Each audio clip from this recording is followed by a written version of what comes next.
that we won't get so much confused about this issue that we brought to the front burner this morning, going by that good song from Femi Kuti. But I tell you, the more you look, the less you see. It's just about the situation of what's happening uh, in the northern part of the country, especially if you look at the root causes or what could be the root causes of the gargantuan problem and challenges that the northern leaders or the northern elites are actually facing in actually developing that region. For so long, it seems that the more they try, the less result you see.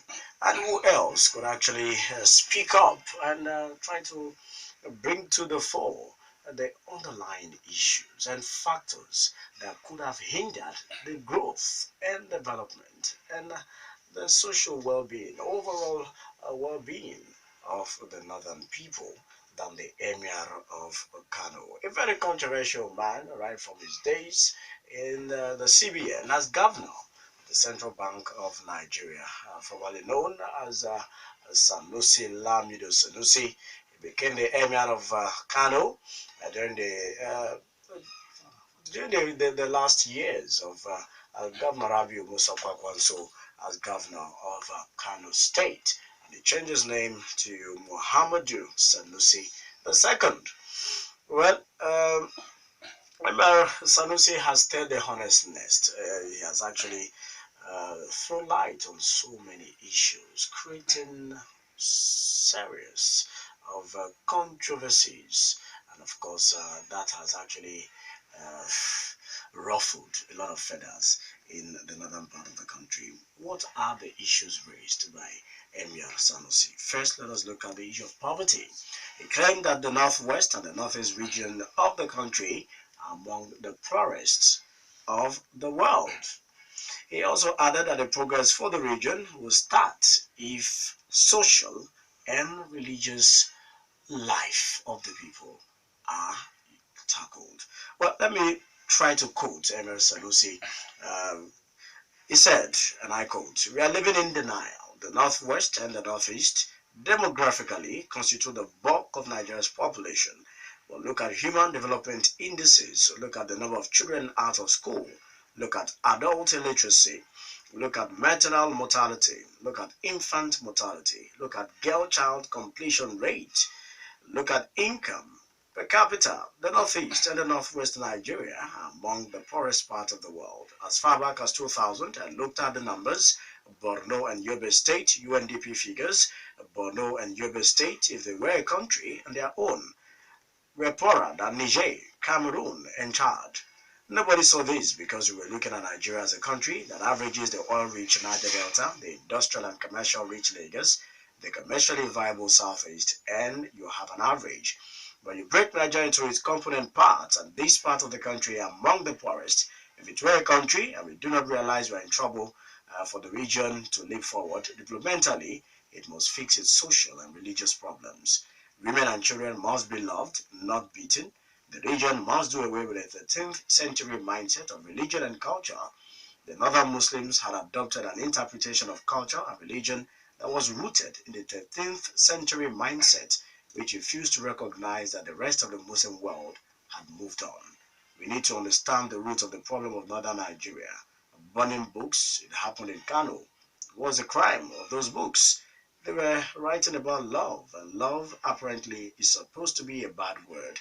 In a society where you don't love your women and you don't love your children, you allow them to beg. You beat up your women, and why should anyone talk about love? Question. End of quote. Now, this throws up a whole lot of issues from poverty, from the Almajiri system, to girl child education, to marriage, and divorce issues, which are very touchy issues in the northern part of the country. You dare question a northern Fulani man or Hausa Fulani man not to marry more wives because you feel that he's not rich enough to take care of the man, or you dare question him for waking up one morning and say, "I no longer want to have anything to do with you again. Get out and go to your family." These are issues that have become so more like a tradition. These are cultural and traditions and has been in existence for long. And then you have someone in the mode of Sanusi, Emir Mohammed Sanusi II, questioning these well entrenched customs, culture, and tradition.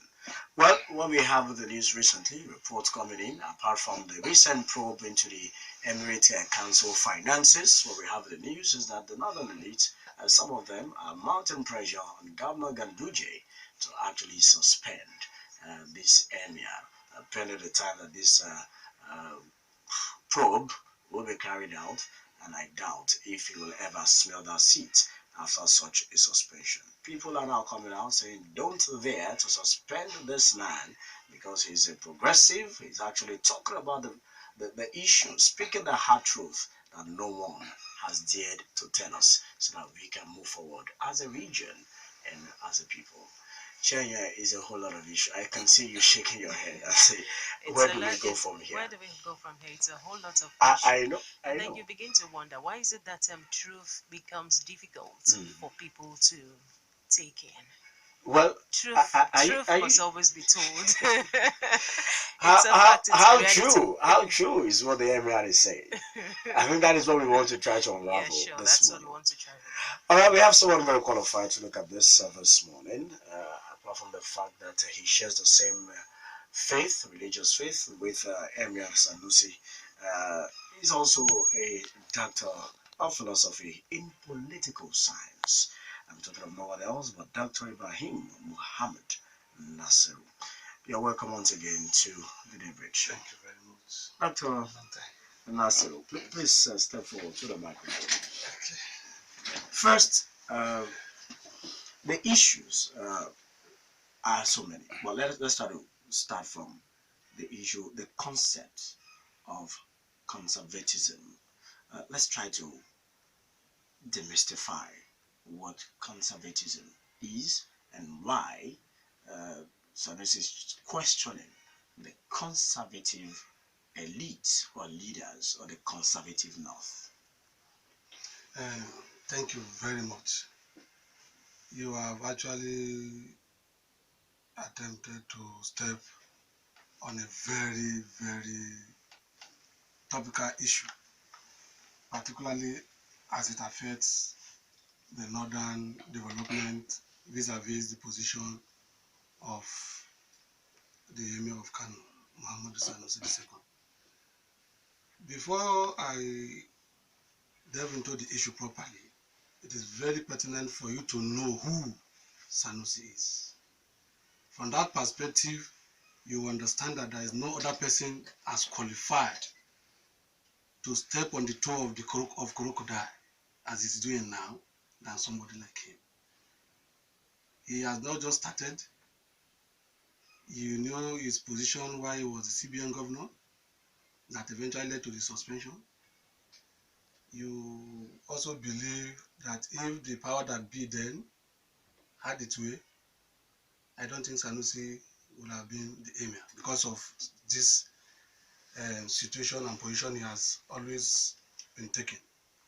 You see, if anybody said the northern elites operate from a conservative perspective, it depends on what you conceptualize and how you conceptualize conservatism.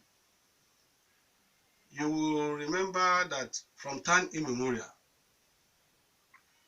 elites in the north particularly have always capitalized on the inadequacies of the general masses to oppress them. And that was why, if you go down memory lane, you observe that indirect rule was what the colonial masters decided to adopt because of the political system that they met when they came, and it was a little bit difficult for that structure and system to be tampered with.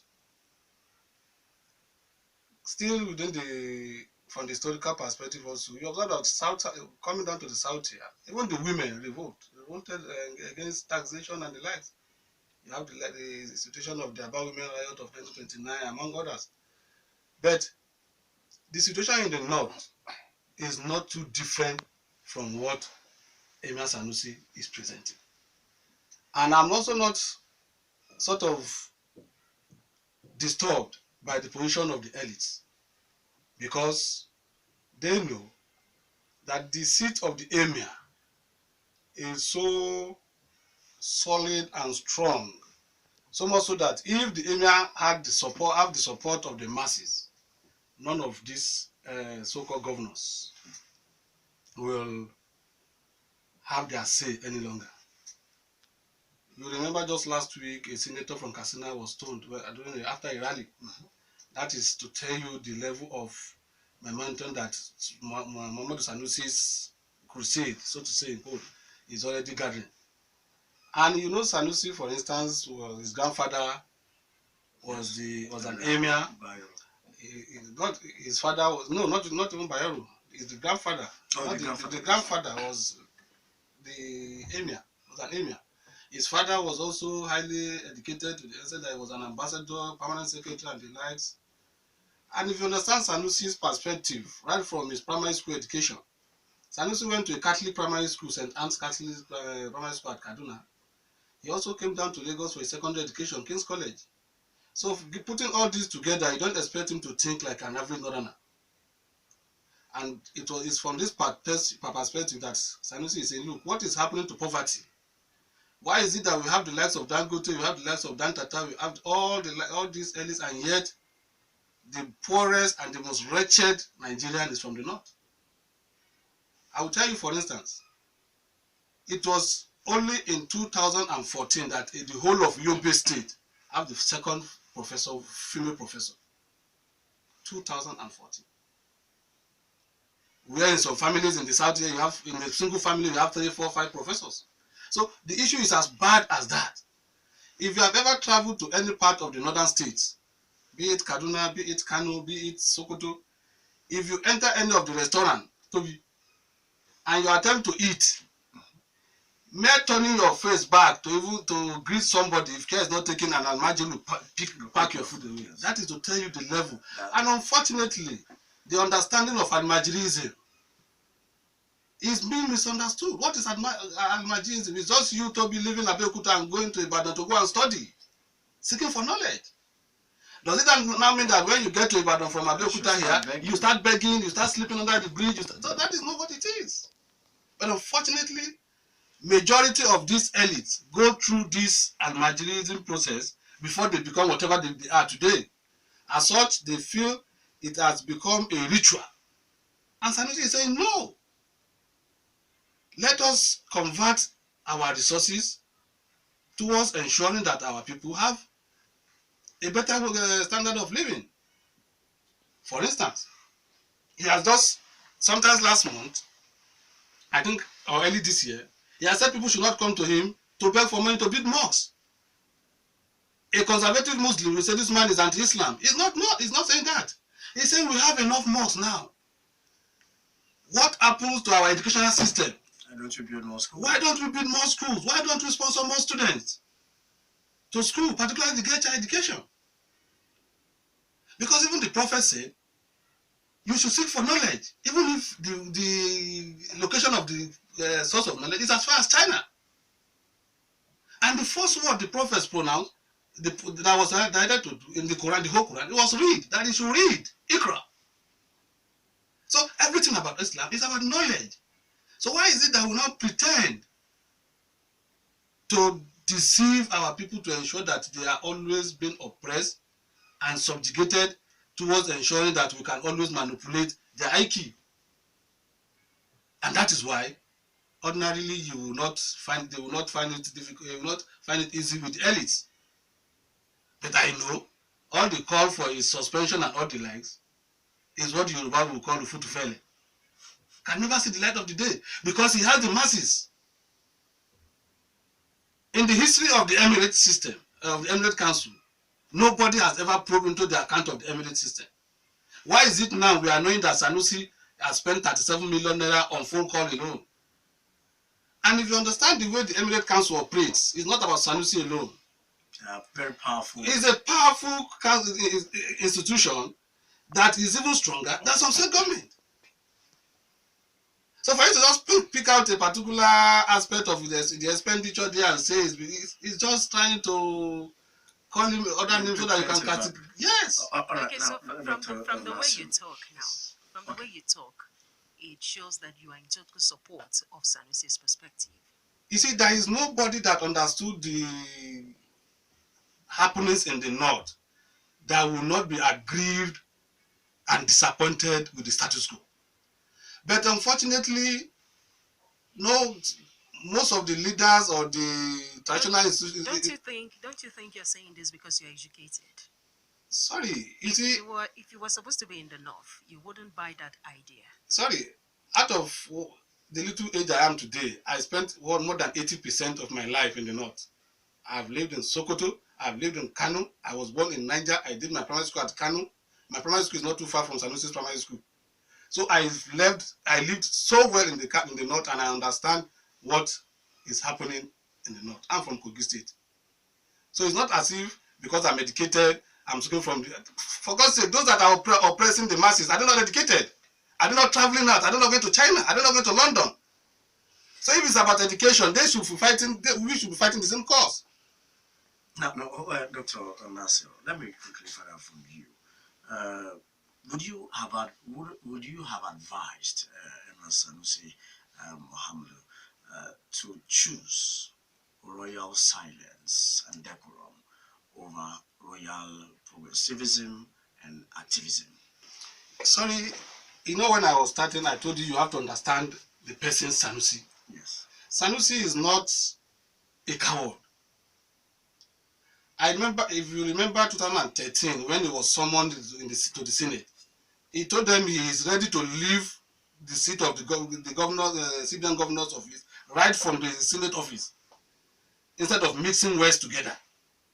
An average Nigerian that is suffering from poverty will not say so.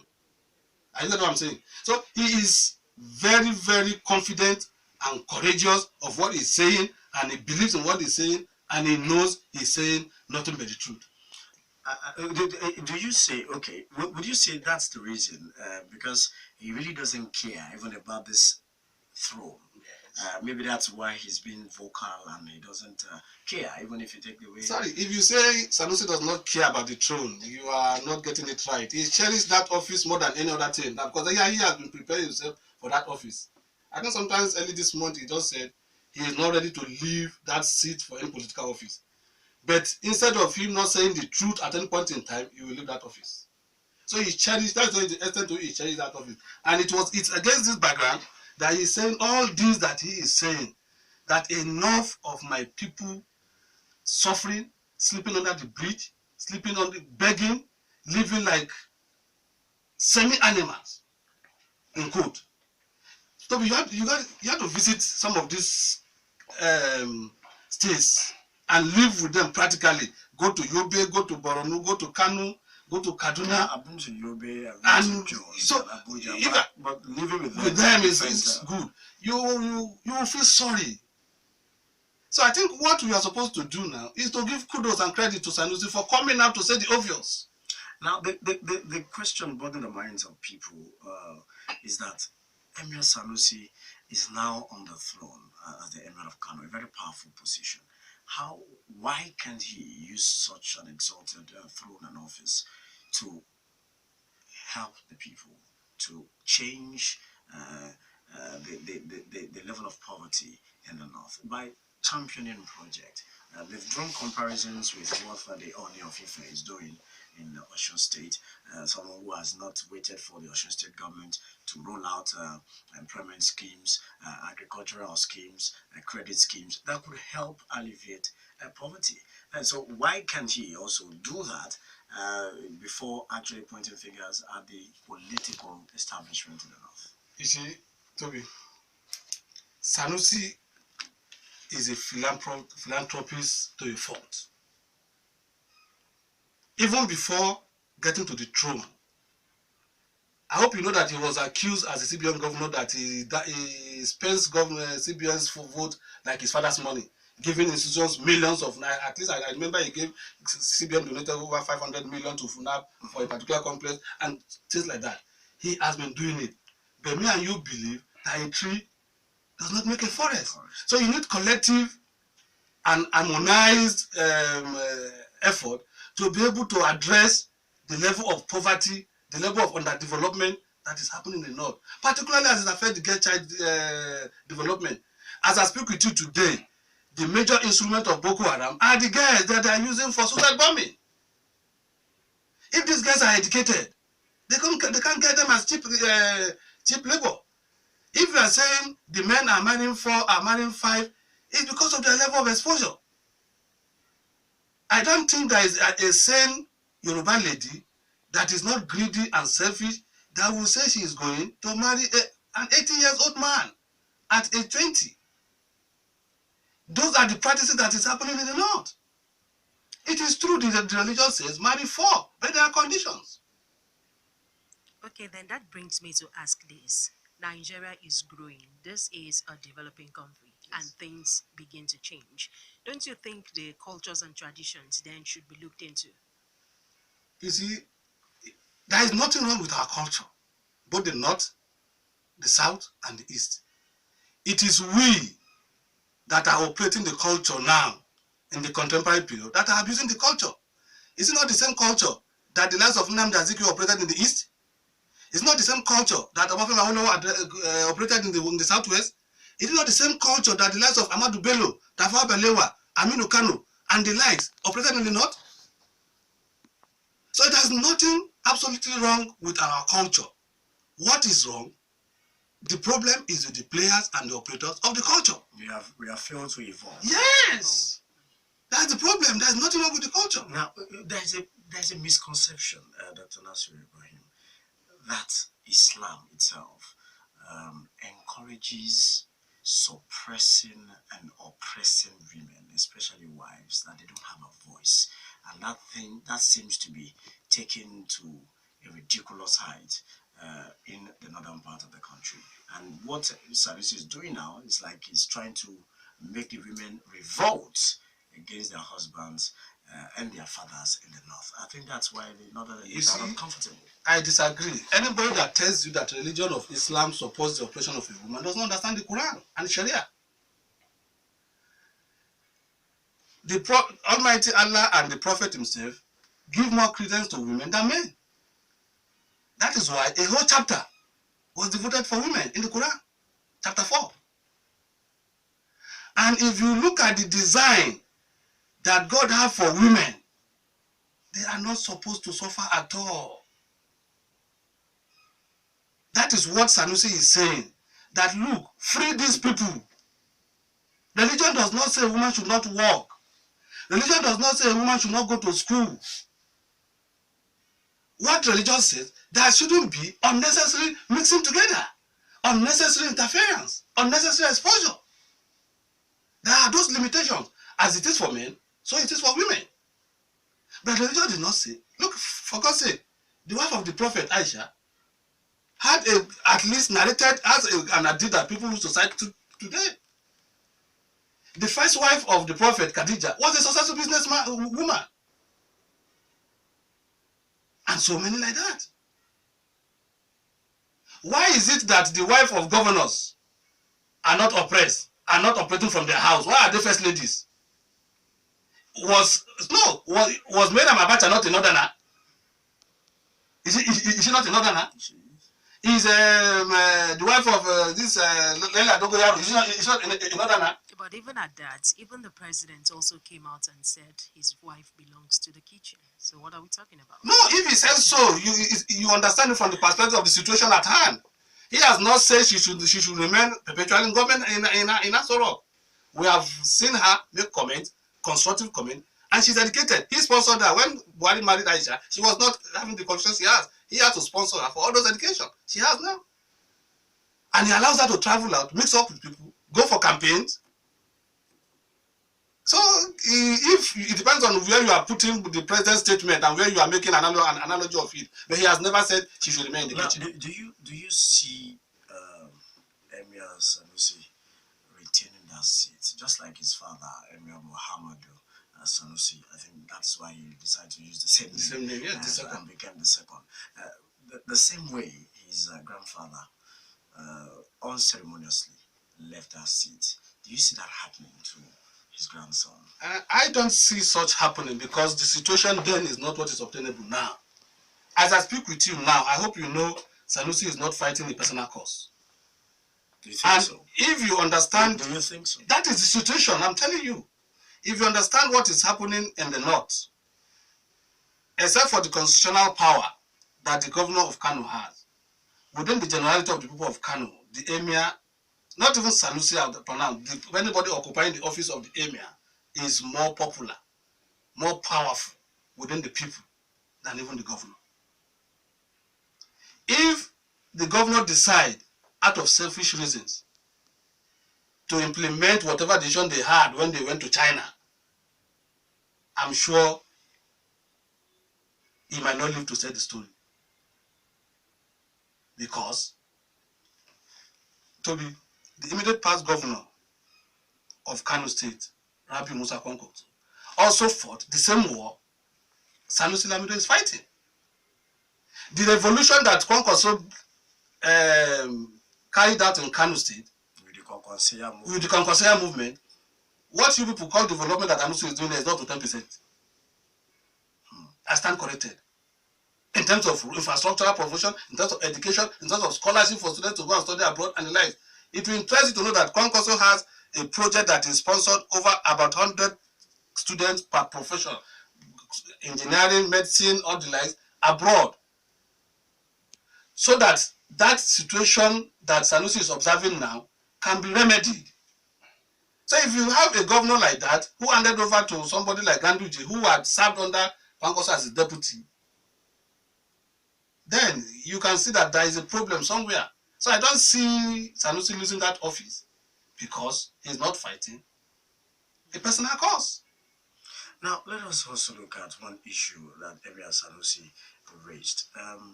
You recall that some of these issues started with a spat with or a jibe thrown at the governor of Zamfara State, Abdulaziz Yari, when there was an outbreak of the meningitis epidemic, and Governor Abdulaziz Yari was said to have attributed this to the wrath of God on the people because of their sin, particularly fornication. And Emir Sanusi disagree with that. That's trivializing a medical issue. How do you reconcile this issue? Do you believe that Abdulaziz Yari was right?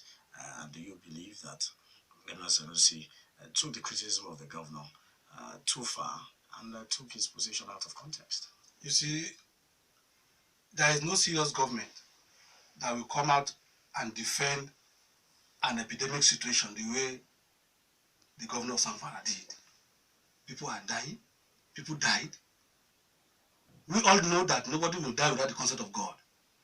But for you to come and say it's because of sin, is he a saint? That none of his family member was involved? Is he a saint?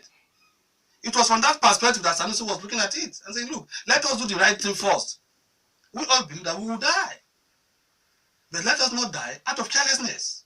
Because if you die out of carelessness, you pay the price. It's as if you committed suicide. As I speak with you now, Zamfara State, for instance, is one of the poorest states in Nigeria. That is the state I've gone to. Why people are particular about Zamfara is because they deceived us in quotes that they are coming with Sharia. But Zamfara has mineral resources, has gold. To what extent has it been tapped? To what extent has it been tapped? That is where government is supposed to look at. But the locals are the people exploring it, and year out, you see that the hill always fall on the people, and tens of people dies, and that is where government should direct resources and address how they could modernize the exploration process. Yes, but they are not doing that. So if, for instance, now you look at the electric gadget and took your hand there and you die now, you say it's because of your sin and that's what God. It's not done. You have to take precautionary measures. Now, let us look at one major issue that maybe some people are not noticing. Like I mentioned earlier, Rabi Musa Kwankwaso, as governor, ratified the emergence of or the installation of Sanusi as Emir of Kano.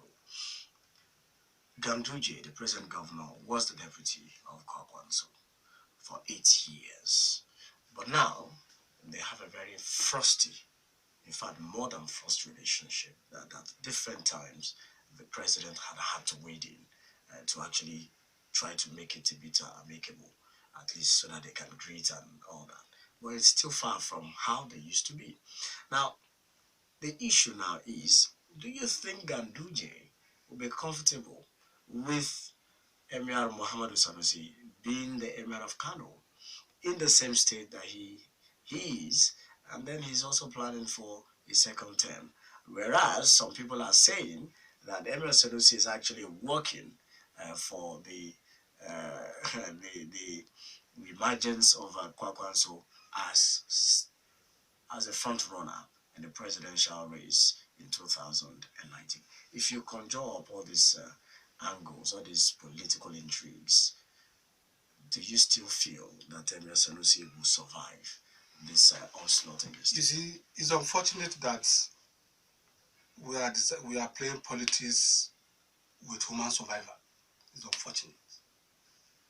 I just told you that Kwankwaso took a revolutionary stand in the infrastructural and social development of Kano as a whole. A position that Sanusi, apart from the fact that they might be allies and he was the person that installed him and what have you, there are some political elites also that have been mounting pressure to create a disharmony between Kwankwaso and Ganduje, for them to be able to have a full grip of Ganduje. For God's sake, Ganduje is at least over 80, 70 years now. And you know that you'll be surrounded with people that want to sycophants here and there. As such, that was the genesis of the crisis between Kwankwaso and Ganduje. I think in the history of Nigeria, I don't think there is any other governor that have allowed his deputy to succeed him. Even maybe one. I think Kwankwaso is the first. He's the first one. So that's to tell you the level of trust and confidence he had in his person. And so suddenly, for power to shift now to Ganduje and crisis occur, you now know that there are some people that are filling the gap of causing disharmony and disunity. By and large, I don't see that affecting the stand of Sanusi towards ensuring that the people are emancipated, poverty is addressed, even if for once somebody, it will be written on record that somebody have once voiced the situation that's happening. Look at, for God's sake, this is Abeokuta, and we are discussing North. If Sanusi had not been voicing out, people wouldn't have understood the intricacies of what is happening in the North. People always say Babangida was the president, Abacha was the president, all the North have been ruling Nigeria. But as of today, the poorest set of people in Nigeria are from the North. And that is why Sanusi is not comfortable. If having all these past leaders, it doesn't translate into meaningful infrastructure, into meaningful educational system, into social development, then it's nothing. Out of the 19 states, let me reduce it to the other 13 in Northwest and Northeast. If you leave the state capital, I don't think you can see any local government that is as developed as Owodegba. Okay, let's look at this critically. Yes. Do you think this fight Sanusi is bringing up, do you see him making a headway in this fight? Sincerely, I say yes. Because it's not for him to start and finish the fight. It's for the masses and the people that he is agitating for to understand his perspective and join him. And are you sure they will understand the perspective? I just gave you an example of what happened in Katsina, where a serving senator was chased out. Seriously. So, you see, it's difficult for you to move an average northerner. I'm talking of the masses now. But the moment they believe in a particular concept, it's difficult for you to buy their man back. Fights to finish. Yes. So what Sanusi is doing now is perhaps to sensitize the people that, look, your destiny is in your hand. These people don't mean well for you.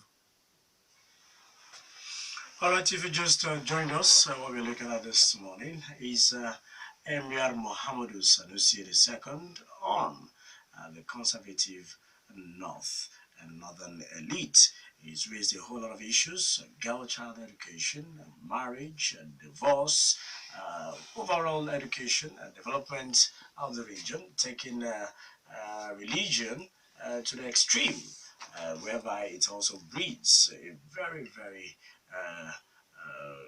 lukewarm, idle youth system that is a breeding ground for terrorists to recruit many of their lackeys.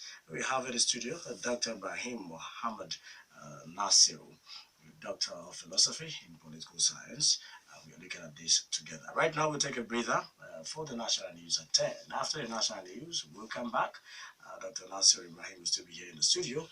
We'll continue our discussion. You also get the opportunity to be part of the show. In the meantime, that is coming from the lips of Emir Mohammed Sanusi II, the Emir of Kano, talking about how the North and another elite must wake up and jettison cultural and religious conservatism and begin to think towards progressivism and that would emancipate the people. Talking about a whole lot of issues from girl child education to women rights to marriage to level of poverty to rejigging education and of course looking at the Almajiri system which is to him a joke taken too far and a breeding ground for extremists and terrorists to recruit their gullible youth, of course, lackeys, to carry out some dastardly crimes in the northeastern part of the country. We have in the studio Doctor of Political Science, Dr. Ibrahim Mohammed Nasiru. Dr. Nasiru, before we went to that break, we were looking at a whole lot of issues. One other issue which Emir Sanusi made mention about, a very interesting submission, is that state governors go to China to secure loans, and then the same Chinese government or investors will come and tell you how to spend the money or even help you expend the loans. Is there anything wrong if we get a loan from China and the same Chinese government monitor the same loan? You see, guys, getting loan, nothing is wrong with it. But the situation that is obtainable from some of these loans you get from China, that they give you this loan, from the manager down to the security man, comes from China. What happens to our own labor market? That is what Sanusi is saying. He's also saying, like the specific one he was trying to attack, if I could remember, was the issue of getting loan from China to build light rail from Kano to Katsina. He is asking, what is going to be the economic value of that light rail? Are you going to be taking granite from Kano to Katsina? Or your people from Kano seeking knowledge from Katsina? And vice versa? Or you just build a light rail for people to go from Kano to Katsina for marriage or birthday ceremonies? So that is what he's questioning. He's not against loans coming from anywhere. But he's saying, how is that fund being managed and by who? And what is the productivity level vis-a-vis the economic value to the people who are going to pay for this money? We have typical examples of such even all around the country, where you see the Chinese people having gotten these contracts, will come with their people and become supernatural being, to even when it involves our own professional engineers, they reduce them to nobody. I don't know how correct it is. Some people say that those who they bring are prisoners from China. I stand corrected.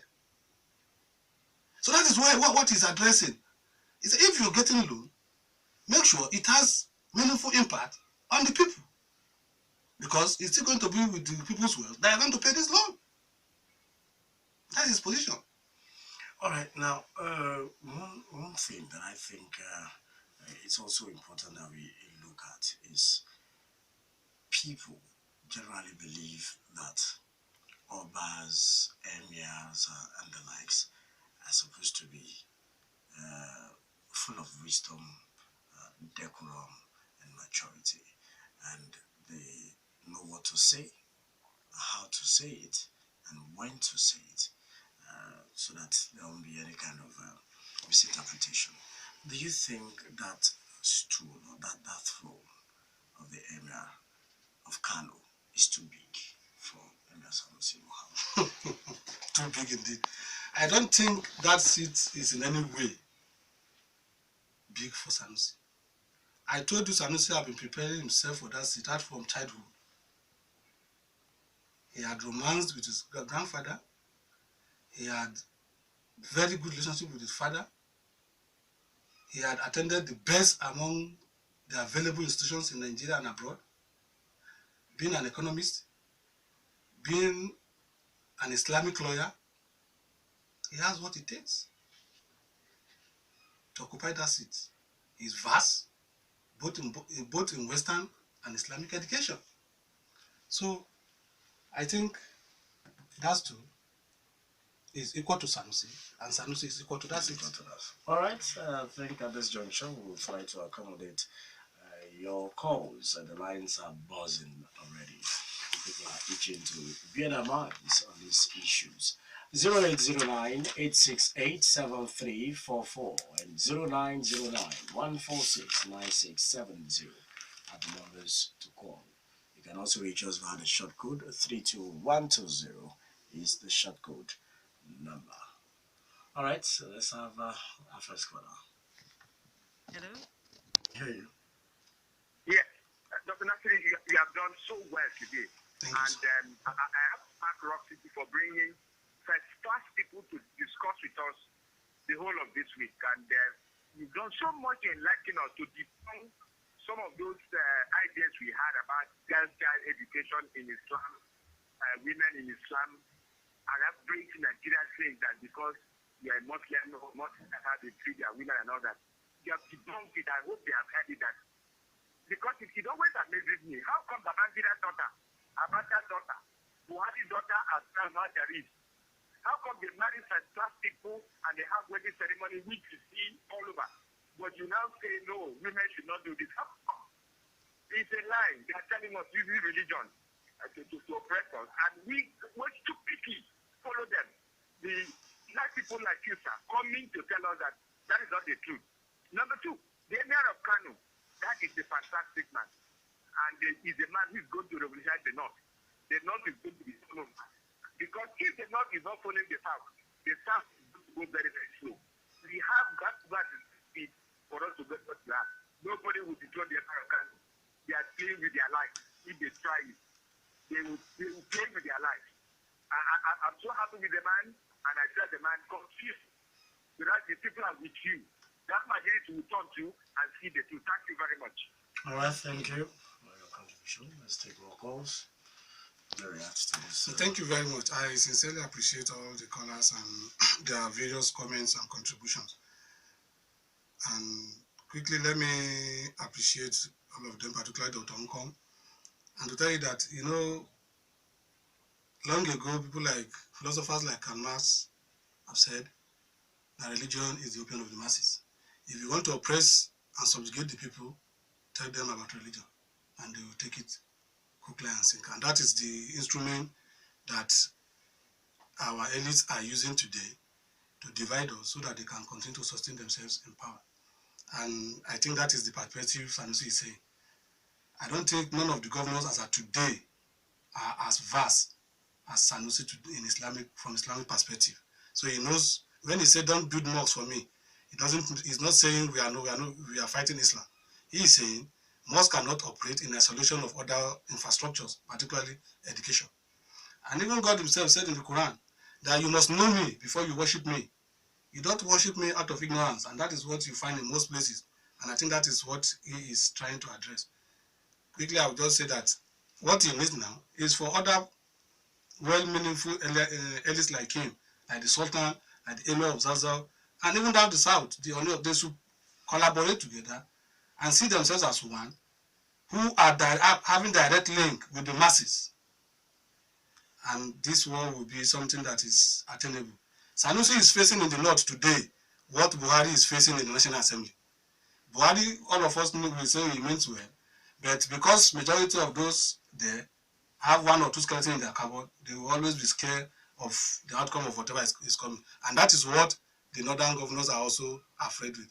You can imagine some of them going as far as China for investment forum that will be operated in Nigeria. It doesn't make any economic sense. And that is what he's saying. But Mr. Kennedy, you are talking about federal character. I don't know from the perspective from which you are saying it, but what federal character is saying, he's talking about basically equal representation. You mentioned somebody like Dino Melaye. I don't know what you want to say about him, but you know he's a senator representing Kogi West, and by the provision of the 1999 Constitution as amended, each state is entitled to have 3 senators and 1 from Abuja, giving you 109 senators all in all. So I don't know the perspective from where you are talking of federal character from, but I don't think it is basically a northern affair. It's about equal representation so that everybody will have a sense of belonging and have a say in the national polity. Thank you. All right, let's. So before I get to that Zakat issue, there was a message read by a tweet there that talked about balancing the analysis. Definitely, Sanusi is a human being. He's not a perfect being. He also have his own shortcoming. But then he has to start somewhere, understanding the situation on ground. Some might see it as going too far, or being too blunt, but you have to understand the situation that the North is now. That is why you appreciate what Sanusi is saying. The North as of today, we do apology. It's not the dream of the likes of Ahmadu Bello, the likes of Tafa Balewa, the likes of Emir of Kano. If you look at Kaduna City today, where Ahmadu Bello operated from, you know that they have big intention for the North and not what is obtainable today. So he will have his own shortcomings, but I still believe that and appreciate him for coming out to say the obvious. All I expect those ganging around him, against him to do, is to rally around him and tap from experience and exposure so that they can do it together. I said it earlier, a tree cannot make a forest.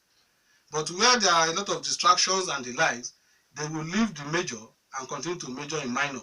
And at the end of the day, it will become nothing. And that is why I appreciate the other tweet where you said that the likes of Sanusi, Sultan of Kano, Sokoto, should also support that crusade.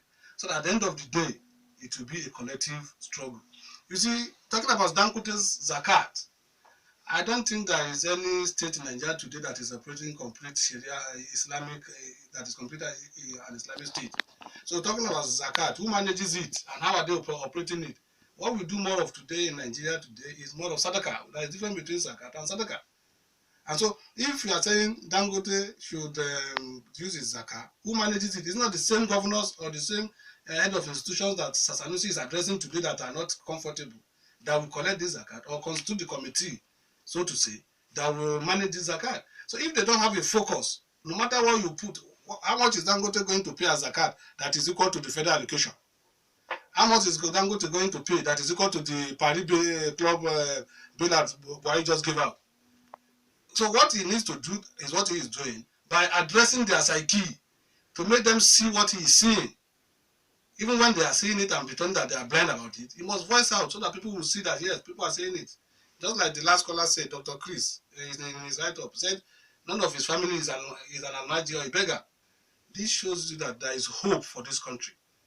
There is hope. If people like Sanusi can come out, and you have the likes of the Oni of Ife talking from that perspective too, you have somebody from the East also saying from that perspective, all these our elites that are manning our political offices will rise up to the task.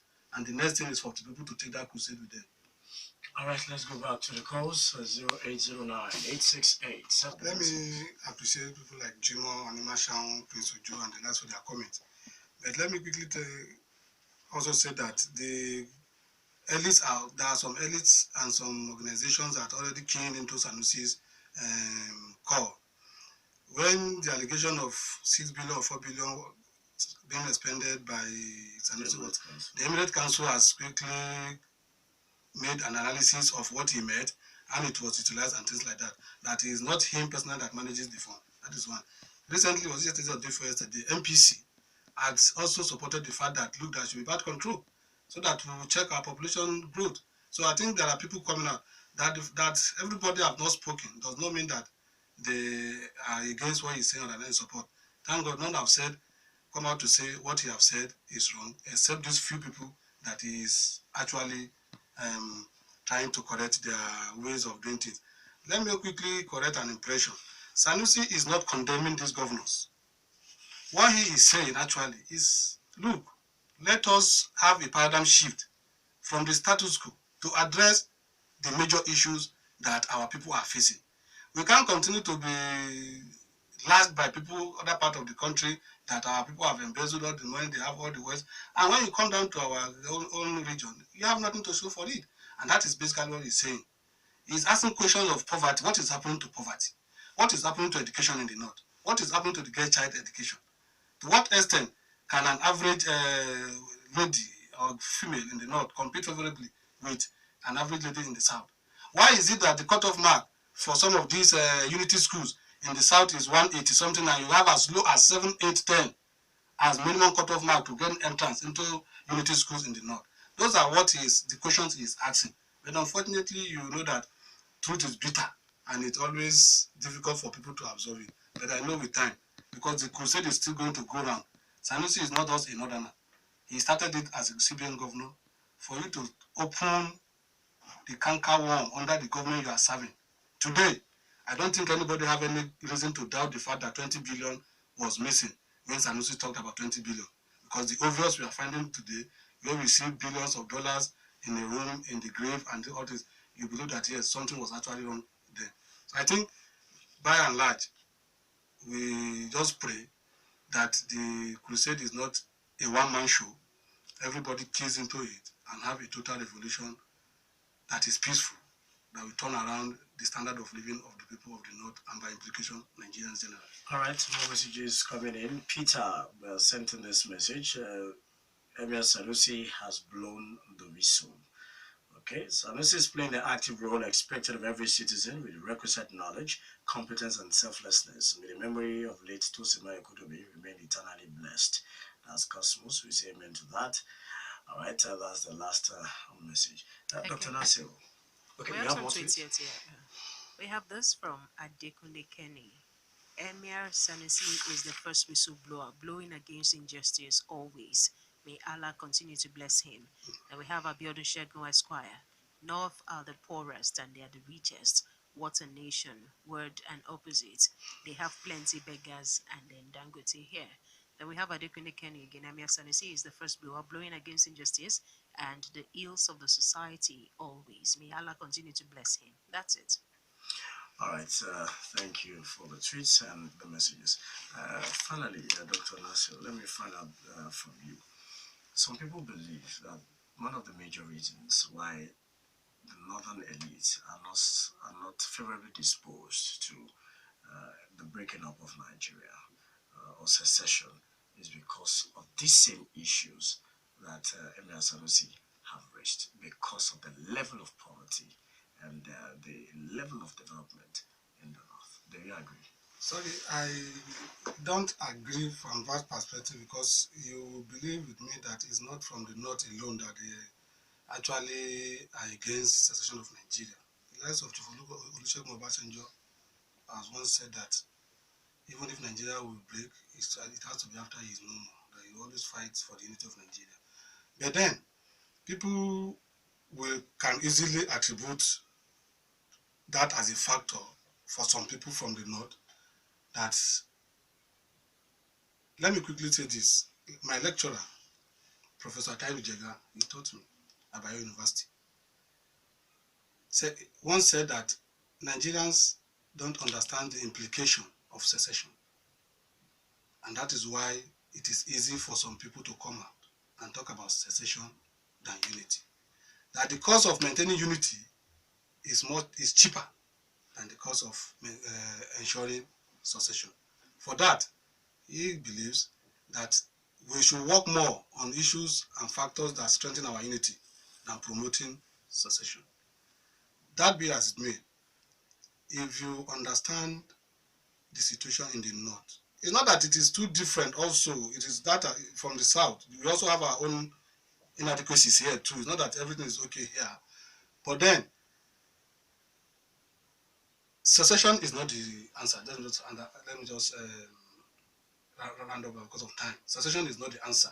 Rather, let us make provision for the needful in order to make our people happy, so that we have less of Boko Haram, less of suicide bombers, less of kidnappers, less of criminals. Thank you very much, Dr. Ibrahim Mohammed Nasiru, for doing justice to the topic we brought to the front bar this morning. I appreciate you. Thank you for honoring our invitation. All right. Sorry, before I leave, let me join others in also commiserating with Rock City over the demise of our dear brother, Tosin Ojekodunmi. Thank you. I'm sure everybody will miss him a lot. Our prayer is that may the good Lord grant him eternal rest. Amen. Thank you very much. That's our show this Wednesday morning. Join us again tomorrow for the Thursday edition. I am Tobi Joseph. Have a wonderful day.